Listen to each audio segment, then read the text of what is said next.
Selamat sejahtera semua, saya Cikgu Yeni. Hari ini saya ingin berkongsi tentang bagaimana untuk tambah image dan juga video daripada Magic Box dalam ViewSonic. Okey, jom kita masuk canvas yang kosong ini. Alright, bagaimana untuk tambahkan image daripada Magic Box? Sekarang kita ingin ke main tools untuk carikan Magic Box. Okey, ini ialah Magic Box ya. Ikon yang ke 1, 2, 3, 4, 5, ikon yang kelima ini ialah Magic Box. Jadi cikgu-cikgu boleh klik pada sini dan Magic Box ini telah keluar. Jadi cikgu boleh pilih ikon YouTube. Ikon YouTube ialah ini yang berwarna merah. Okey, so cikgu klik sekali dan cikgu akan nampak ada video. Sebelum tu cikgu kena cari apa tajuk video yang cikgu nak cari.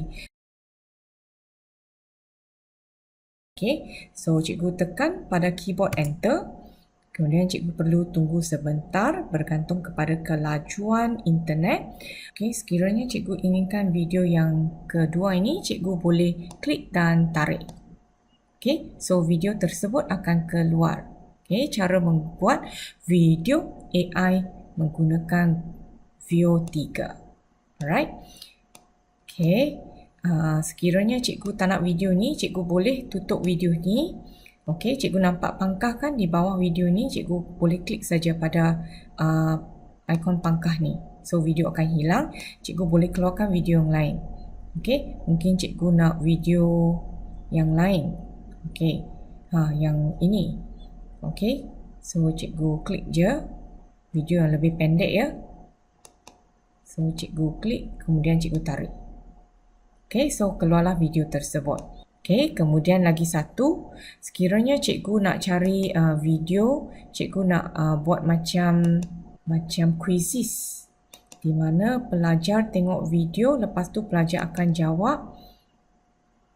Okey, contohnya saya buat video dalam quizzes, lepas tu dalam quizzes itu ada quiz dalam video.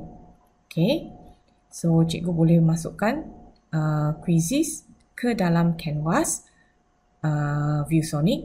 Contohnya cikgu pergi ke ini embedded browser.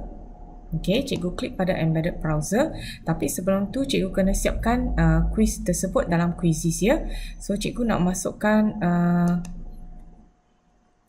quizzes ya. Okey. So yang ini quizzes, cikgu masuk ke dalam ya. Cikgu perlu sign in, lepas tu masuk ke dalam quizzes.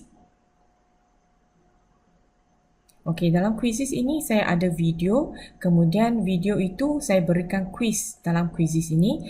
Jadi cikgu dah bina dalam quizzes. Cikgu nak masukkan ke dalam ViewSonic, boleh ya. So cikgu cuma perlu pergi ke laporan quizzes tersebut ya. Kita cari reports. Cikgu dah bina siap-siap ya quiz tersebut. Lepas tu cikgu nak tengok perkembangan murid dalam ViewSonic. Cikgu tak nak keluar dari ViewSonic, cikgu boleh pergi je ke sini. Okey, klik saja laporan ini. So, laporan ini dah keluar.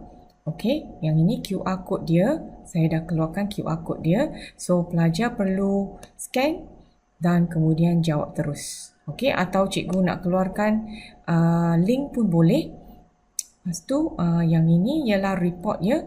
So cikgu tak nak masuk pada ViewSonic, cikgu hanya nak gunakan ViewSonic ini, cikgu boleh pergi ke widget. So cikgu klik pada widget ini di bawah ni, sebelah screenshot ini ialah screenshot, yang sebelah ni ialah widget. Cikgu klik je sekali. Kemudian dia akan wujud dalam canvas ViewSonic. Okey. Seperti yang ini.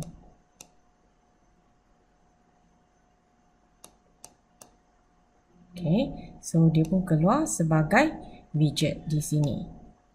Okey, cikgu boleh tutup yang awal tadi. So yang ini ialah widget cikgu. Cikgu bolehlah selaraskan dia mengikut saiz. Okey, itu saja perkongsian saya pada hari ini. Terima kasih.